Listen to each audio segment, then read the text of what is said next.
The sun rose over Tokyo Bay on the morning of September 2, 1945, casting long golden shadows across the wooden deck of the USS Missouri. The air smelled of salt and steel, of oil and victory. Overhead, more than 400 American aircraft circled in perfect formation, a demonstration of power so absolute it needed no explanation. On the deck below, Japanese officials in formal dress stood rigid, their hands trembling slightly as they prepared to sign the instrument of surrender. But it was not the ceremony itself that would haunt the memories of those present. It was what surrounded them. Anchored in the bay, stretching to the horizon in every direction, lay the mightiest armada ever assembled by human hands, dozens upon dozens of American aircraft carriers, their flight decks empty now, their planes grounded, their guns silent. They floated there like sleeping giants, monuments to a kind of industrial fury the world had never before witnessed. To the Japanese officers who glanced nervously across the water, the sight was almost incomprehensible. For years earlier, they had believed their own carrier force invincible.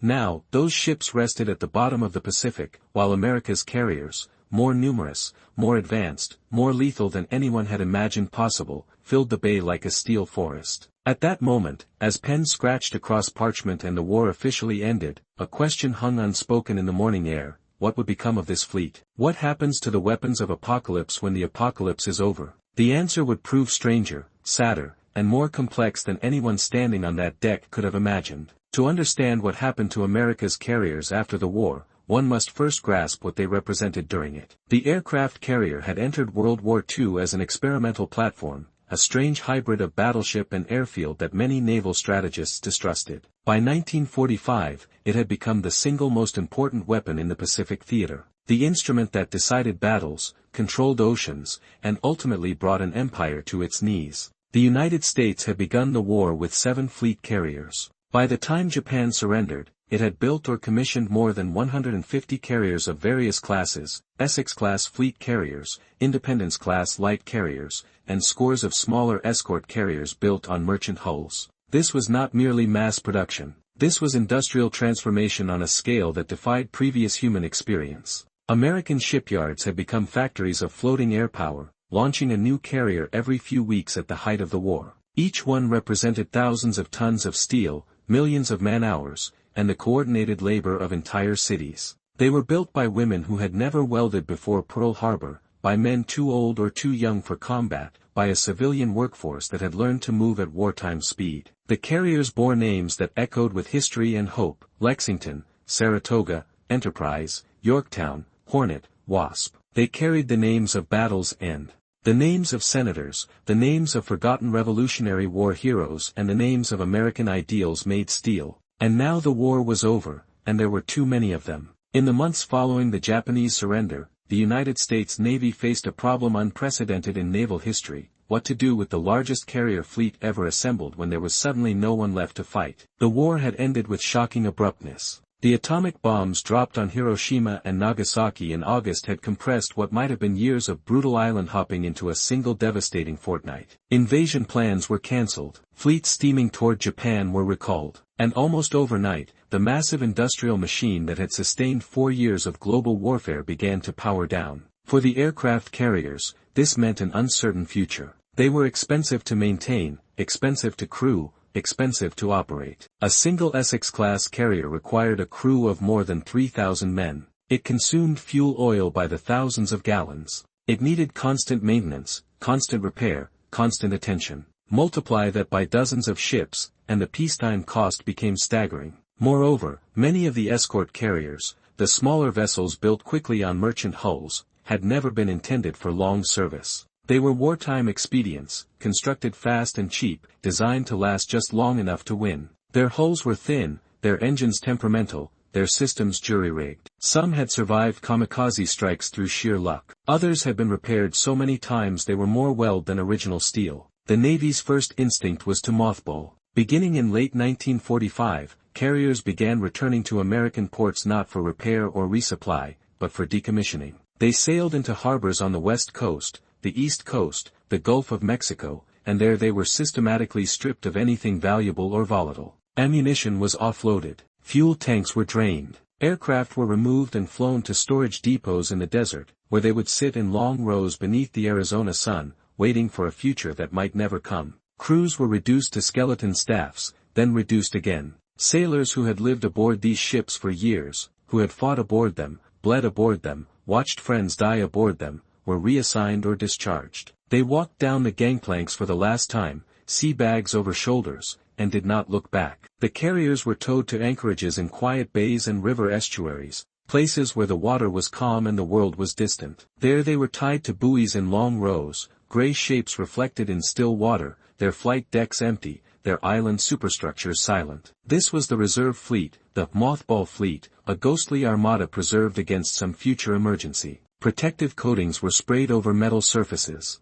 Dehumidifiers were installed to prevent rust. Watertight hatches were sealed. The ships were put to sleep, but not all of them. Some carriers were deemed too valuable, too advanced, or too symbolic to retire. The USS Enterprise, the most decorated ship in Navy history, survivor of nearly every major Pacific battle, was kept in active service for a time. Though even she would eventually be decommissioned, her fate a subject of bitter debate among veterans who believed she deserved to be preserved as a museum. Other fleet carriers, the newer Essex-class ships, remained in commission or were quickly returned to service as the Cold War's tensions began to rise. They were modified, upgraded, fitted with new radar and new aircraft. Their straight flight decks were angled to accommodate jet aircraft. Their elevators were reinforced. Their catapults were replaced with steam-powered systems capable of launching planes at speeds unimaginable during World War II. These ships would go on to serve in Korea, in Vietnam, in a dozen Cold War crises across the globe. But for every carrier that remained active, 3 or 4 were mothballed.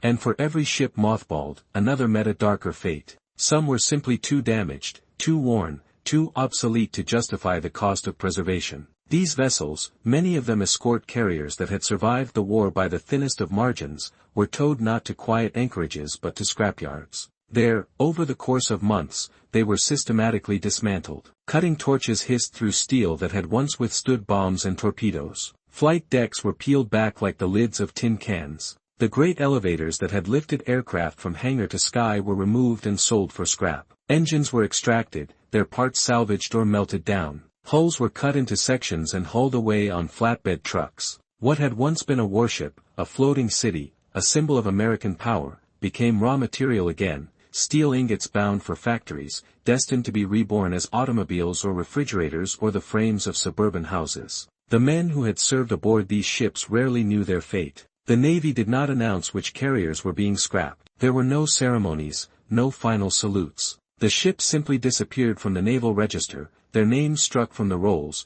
their histories condensed into a few lines in official records. Yet some carriers experienced fate stranger still. In the summer of 1946, with the war barely a year in the past, the United States Navy selected several ships for a purpose that would have seemed unthinkable just months earlier. They would be used as targets in atomic bomb tests. Operation Crossroads, as it was called, was designed to study the effects of nuclear weapons on naval vessels. The tests would take place at Bikini Atoll in the Marshall Islands, a remote coral ring in the Central Pacific where the water was deep and the nearest inhabited land far enough away to be safe. Or so the planners believed. Among the target fleet assembled at Bikini were 2 American aircraft carriers, the USS Saratoga, a fleet carrier that had fought through much of the Pacific War, and the USS Independence, a light carrier that had survived kamikaze attacks off Okinawa. They were joined by dozens of other vessels, battleships, cruisers, destroyers, submarines, even captured Japanese and German ships.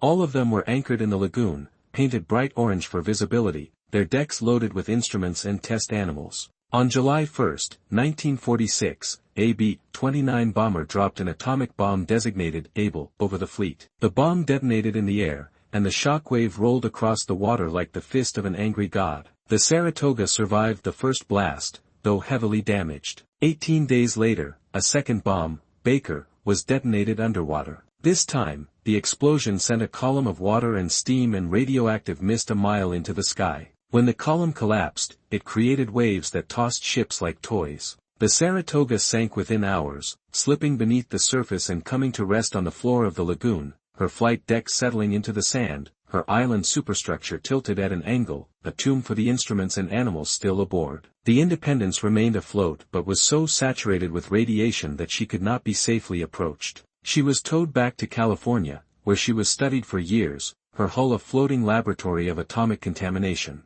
Eventually, in 1951, she was towed out to sea and deliberately sunk off the coast of San Francisco, taking her radioactive secrets to the bottom. For those who had served aboard these ships, the news of their destruction in atomic tests felt like betrayal. These were not just machines. They were homes, floating communities where men had lived in close quarters for months at a time, where friendships were forged and fears confronted. The carriers had names and personalities. Sailors spoke of them as living things, temperamental but loyal, battered but resilient. To see them used as guinea pigs in nuclear experiments, to watch them vaporized or irradiated or sunk, was to witness the desecration of something sacred. Yet the Navy's calculus was coldly practical. The atomic age had arrived with terrifying suddenness, and no one knew what it meant for naval warfare. If a single atomic bomb could sink a fleet, then perhaps the era of the aircraft carrier was already over. Perhaps the massive investment in carriers, the doctrine built around them,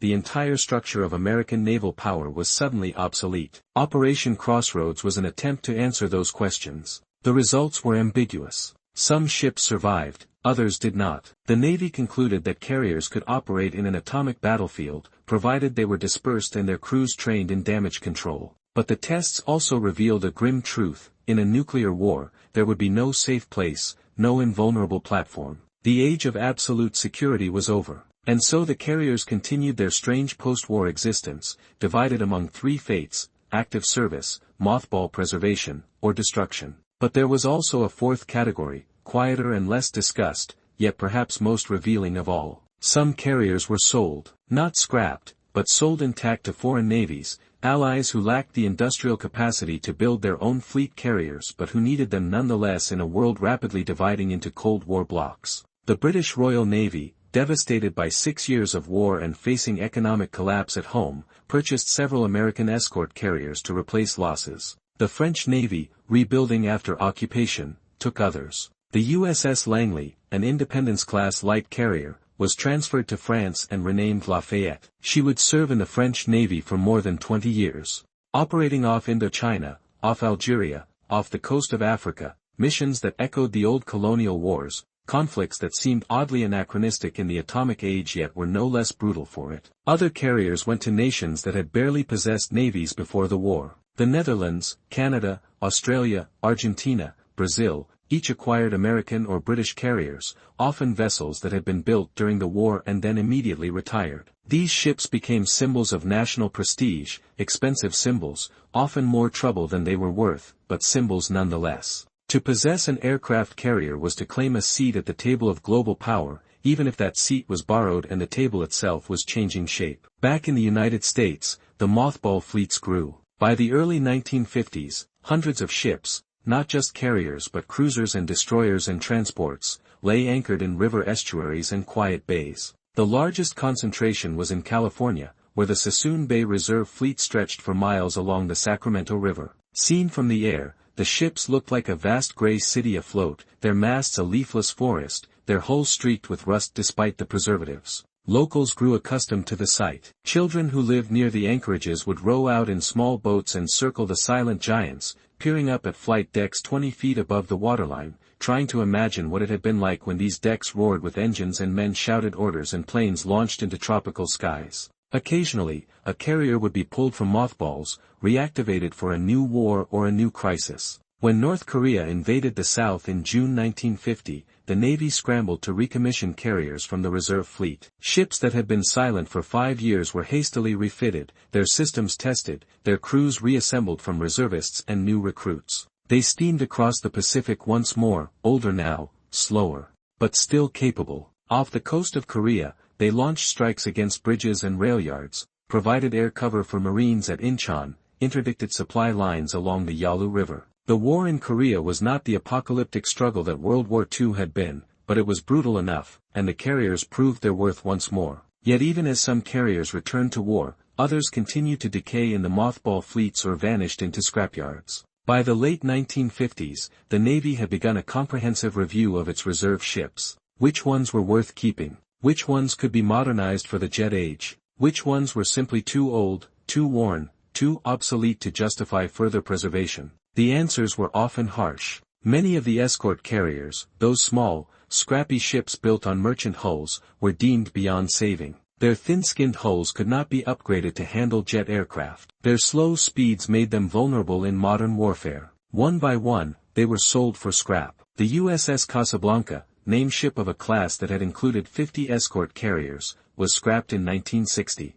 The USS Bogue, which had hunted U-boats in the Atlantic before being transferred to the Pacific, was broken up in 1961. The list went on. Each name struck from the register represented not just a ship but a chapter of history closed, a generation's service rendered obsolete by the relentless march of technology. Some carriers, however, were granted a reprieve not through continued service but through transformation. In the early 1960s, the Navy began experimenting with new roles for old ships. The USS Antietam, an Essex-class carrier, became a test platform for experimental equipment. The USS Monterey was converted into a training carrier, used to teach new pilots how to land on a moving deck without risking a frontline vessel. Other carriers were stripped of their military equipment and leased to civilian operators. The USS Thetis Bay was converted into a helicopter assault ship, her flight deck reconfigured to launch and recover marine helicopters rather than fixed-wing aircraft, a precursor to the amphibious assault ships that would dominate later decades. These transformations extended the lives of individual ships, but they also underscored a deeper truth: the World War II-era carrier was disappearing. The straight-deck, piston-engine, oil-fired carriers that had won the Pacific War were being replaced by supercarriers. Nuclear-powered giants capable of carrying 100 jet aircraft, equipped with missiles and radar systems and capabilities that would have seemed like science fiction in 1945. And yet, even as the old carriers faded from service, their symbolic weight did not diminish. They had become more than weapons. They had become monuments to a particular moment in American history, a moment when the nation's industrial power and democratic ideals had converged to defeat tyranny on a global scale. To those who had fought the war, the carriers represented something almost spiritual, proof that free people, working together, could outproduce and outfight any totalitarian regime. The carriers were democracy made steel. They were assembly lines and union workers, Rosie the Riveter and the GI Bill, Liberty Bonds and Victory Gardens, all welded together into a single overwhelming weapon. That symbolism made the fate of ships like the USS Enterprise especially painful. The Big E, as she was known to her crew, had fought in nearly every major Pacific engagement. She had been at Midway, at Guadalcanal, at the Philippine Sea, at Leyte Gulf. She had been hit by bombs and torpedoes and kamikaze aircraft, and she had survived them all. By the end of the war, she was the most decorated ship in the Navy, holder of 20 battle stars. Surely, veterans argued, such a ship deserved to be preserved. Surely she should become a museum, a floating memorial to those who had served and died in the Pacific. But the Navy resisted. Museums were expensive. They required maintenance, staff, funding. And there were already plans to build a new carrier named Enterprise, a nuclear-powered supercarrier that would carry the name into the future. The old Enterprise, the Navy argued, had served her purpose. In 1958, despite protests from veterans groups,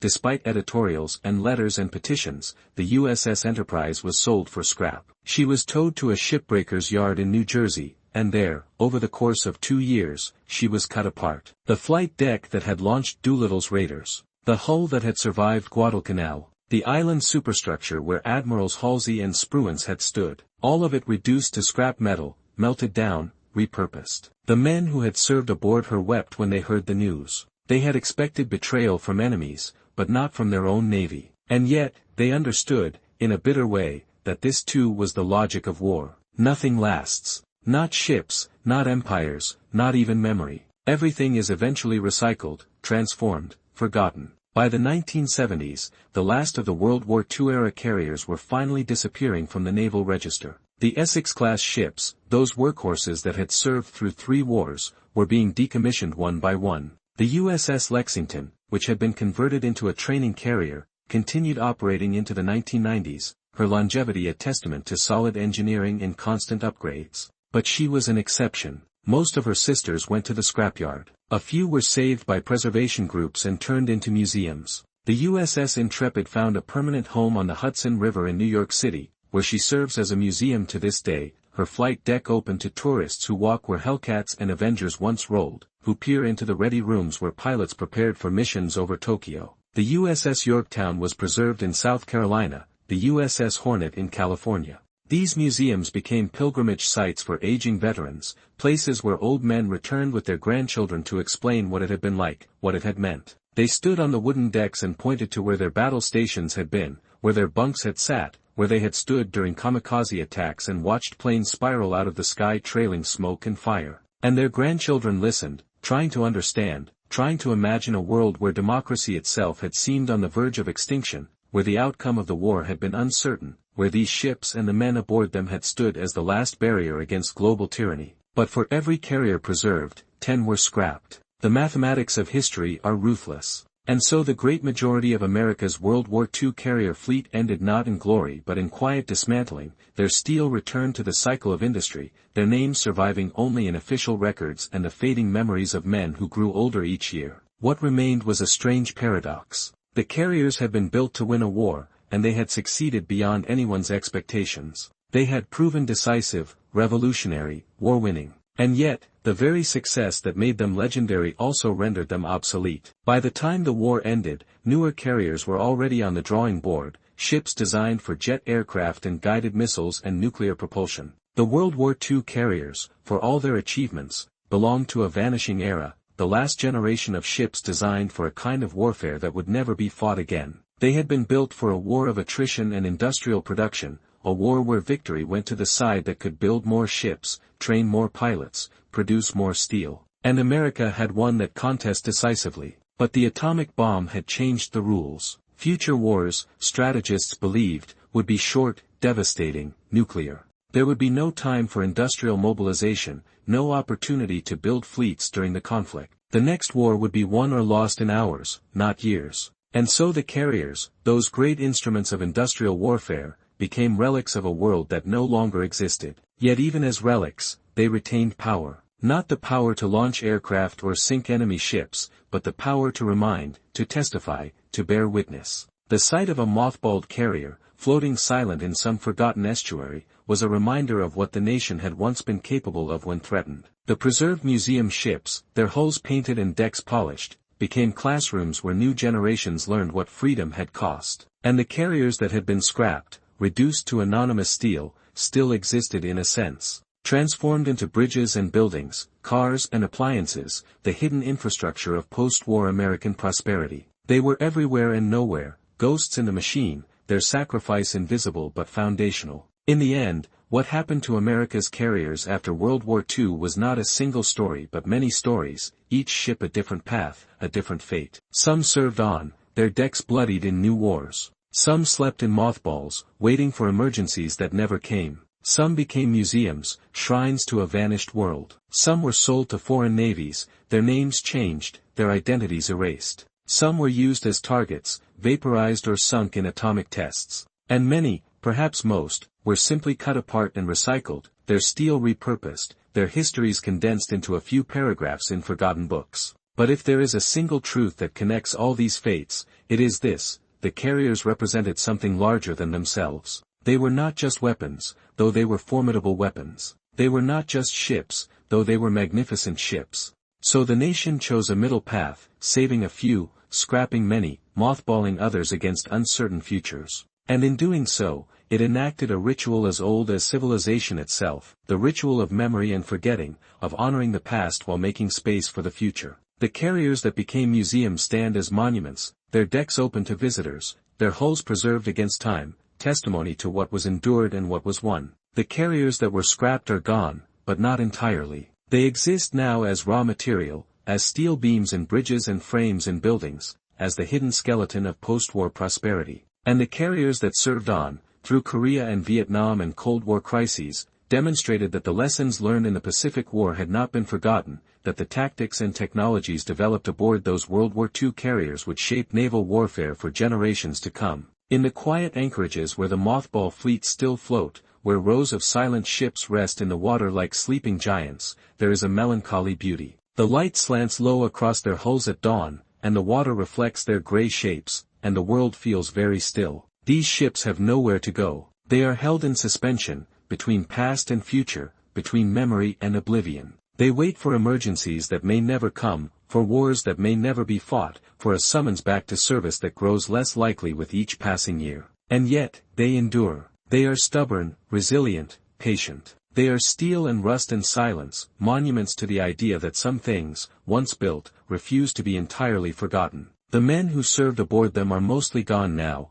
their generation fading, their stories slipping into history. But the ships remain, at least some of them, and as long as they remain, the memory of what they did and what they represented cannot be entirely erased. So the nation chose a middle path, saving a few, scrapping many, mothballing others against uncertain futures. And in doing so, it enacted a ritual as old as civilization itself, the ritual of memory and forgetting, of honoring the past while making space for the future. The carriers that became museums stand as monuments, their decks open to visitors, their hulls preserved against time, testimony to what was endured and what was won. The carriers that were scrapped are gone, but not entirely. They exist now as raw material, as steel beams in bridges and frames in buildings, as the hidden skeleton of post-war prosperity. And the carriers that served on, through Korea and Vietnam and Cold War crises, demonstrated that the lessons learned in the Pacific War had not been forgotten, that the tactics and technologies developed aboard those World War II carriers would shape naval warfare for generations to come. In the quiet anchorages where the mothball fleets still float, where rows of silent ships rest in the water like sleeping giants, there is a melancholy beauty. The light slants low across their hulls at dawn, and the water reflects their gray shapes, and the world feels very still. These ships have nowhere to go. They are held in suspension, between past and future, between memory and oblivion. They wait for emergencies that may never come, for wars that may never be fought, for a summons back to service that grows less likely with each passing year. And yet, they endure. They are stubborn, resilient, patient. They are steel and rust and silence, monuments to the idea that some things, once built, refuse to be entirely forgotten. The men who served aboard them are mostly gone now, their generation fading, their stories slipping into history. But the ships remain, at least some of them, and as long as they remain, the memory of what they did and what they represented cannot be entirely erased. This, perhaps, is the true answer to the question of what happened to America's carriers after World War II. They were scattered, dispersed, divided among a dozen different fates. Some served on. Some were destroyed. Some were preserved. Some were forgotten. But all of them, in one way or another, became part of the story the nation tells itself about who it was in that moment of crisis, and who it became in the aftermath. They are monuments and scrap metal, museums and memories, symbols of a time when the outcome of the war was uncertain and the fate of freedom hung in the balance, and ordinary people, armed with nothing more than steel and determination and an unshakable belief in democracy, built a fleet that changed the world. And though the ships themselves may rust or sink or be cut apart and sold for scrap, the idea they represent, the idea that free people, working together, can overcome any tyranny, endures. It endures in the museum ships where children walk the decks their grandfathers once defended. It endures in the steel that holds up bridges and buildings, the recycled metal of scrapped carriers now part of the infrastructure of peace. It endures in the stories still told, the histories still written, the memories still preserved. And it endures, too, in the silent rows of mothballed carriers floating in forgotten bays, waiting patiently for a call that may never come, their flight decks empty, their guns silent, but their presence a reminder that there was once a time when the world needed them, and they answered.